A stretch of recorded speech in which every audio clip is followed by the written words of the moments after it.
lesion. This, but among them, Cohen hypothesis is very popular.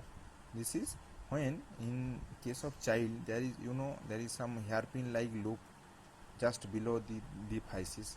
During the metaphyseal remodeling, sometimes due to venous occlusion, there is some retention cyst. As when child will grow, this cyst will increase in size. Sometimes this cyst will grow up, and it can cause a centric osteolytic lesion in the metaphyseal region. This is called simple bone cyst. Sometimes it can cause with a pathological breakage of the wall. For the pathological breakage of the wall, there is some fragment fall on the base of the cyst. This is called fallen fragment sign. It is found in the X-ray. Now, this is generally the bone is deformed and osteolytic, and this is centric lesion. In the case of non-weight bearing bone, most commonly this patient kept asymptomatic. When patient came to our OPD, generally for a trivial trauma, there is a pain over the area and we can take a X-ray. Incidentally finding is a osteolytic lesion. Most commonly diagnosis is simple bone cyst. After the diagnosis of simple bone cyst is totally clinico-radiological association. Patients will not tell anything, but we can see the X-ray. Sometimes some patient may complain pain, but sometimes this simple bone cyst may also occur in the proximal femur or weight bearing bone. This weight bearing bone may be present with a pathological fracture or may not be. Patient came with a pain, we can took a X-ray and incidental finding there is osteolysis over this area. So that treatment will be differ from this non-weight bearing bone to weight bearing bone. In case of weight bearing bone, we can allow this patient or a simple arm pouch bag and for a serial X-ray follow-up. This pathological fracture itself had a healing potency to this simple bone cyst. Sometimes in the old age we used to introduce depometrol injection after negative suction of this cystic field. Then that cystic field is yellowish fluid will come out through the needle. Then we push that depometrol. As this cyst is caused by the destruction of this bone by prostaglandin, we suppose that depometrol will act here. But in the long run, we need to see that any pathological fracture or due to skeletal maturity, that cyst automatically regress. So no need to bother about the upper limb cyst until unless it has any pathological fracture, maximum a plaster. But in case of weight bearing bone like proximal femur or proximal tibia, we can if this is osteolysis is too much and it can affect at least more than 2/3 of the bone, so it is a impending pathological fracture. Now what we can do, we can do a intermedullary tense nailing. What is intermedullary? TENS, tense nail, titanium elastic nail system. This nail used to give for treatment of fracture in a pediatric age group. What is the utility of this nail? It has a utility. We can put this nail under C-arm and we can avoid the damage of physis. We can put through this normal medullary cavity and through the bone cyst, and when we put this through the bone cyst, that will dissolve the cavity, and like egg yolk, we can continue this retention cyst with the normal medullary cavity. and that cyst will automatically drain out in the medullary cavity and it automatically heal, and this tense nail will help as a stabilizing agent. So in the long run we can remove this nail after 6 months of index surgery, and this cyst automatically heal. Osteoid osteoma, it's also a benign bone tumor, most commonly arising from the cortical aspect of the bone.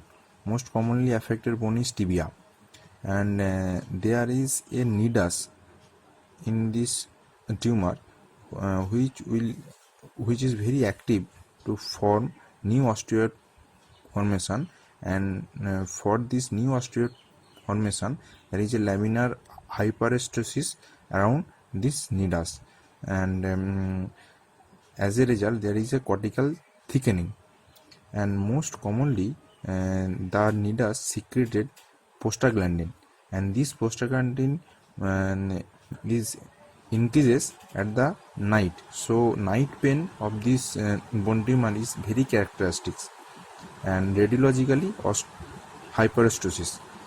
When we see the cut section in the CT scan, actually investigation of choice is CT scan, we can see the nidus and the hyper reactive laminar bone formation, and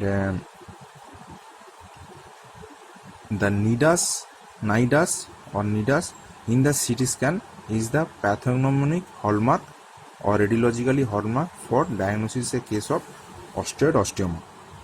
Now there is a called aspirin challenge test.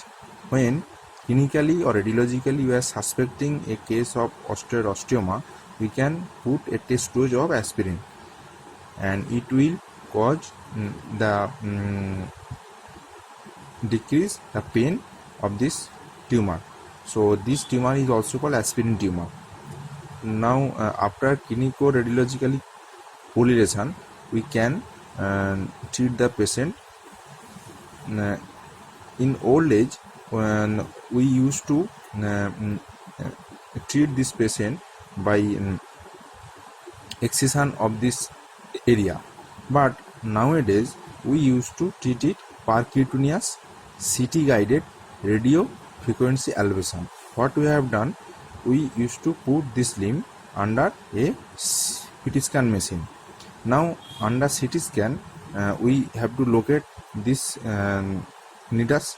Now on the leg we put a nick, and under anesthesia we introduce a drill.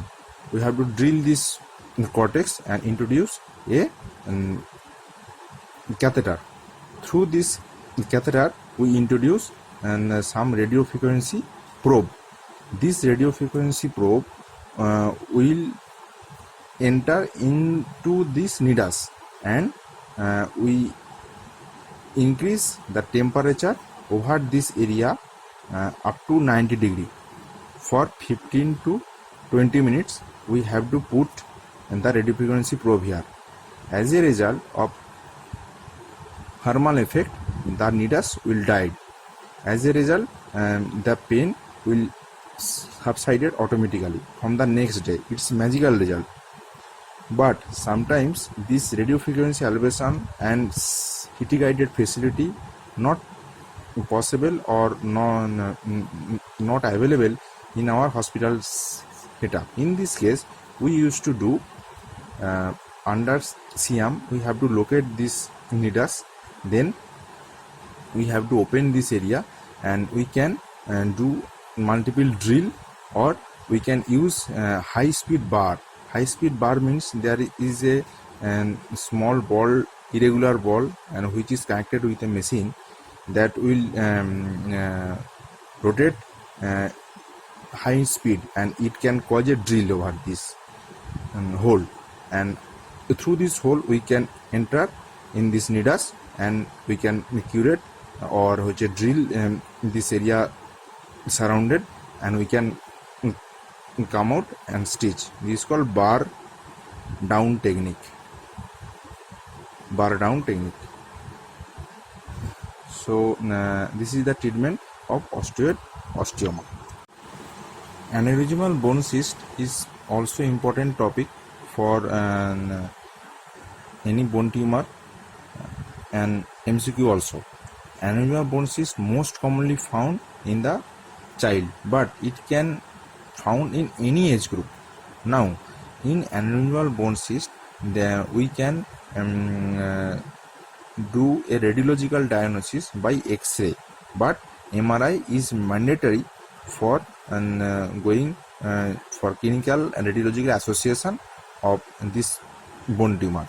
It is an expansile, eccentric, lytic lesion most commonly found in the metaphyseal region of the growing bone. Generally, it is multiloculated, and MRI we can found fluid level.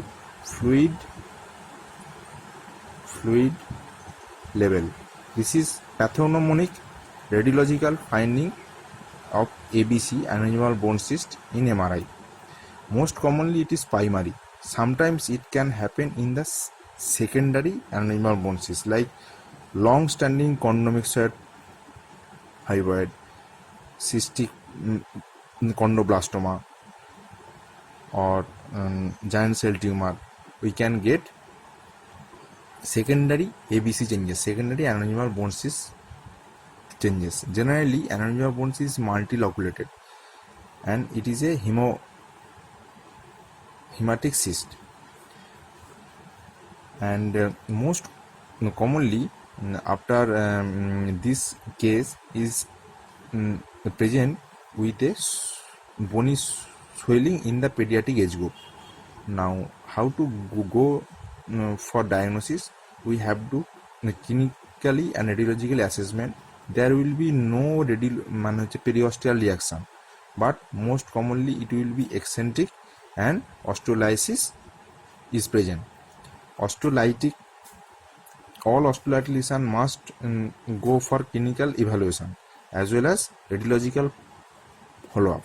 After that, we have to go for biopsy. Now, which case we will go for biopsy?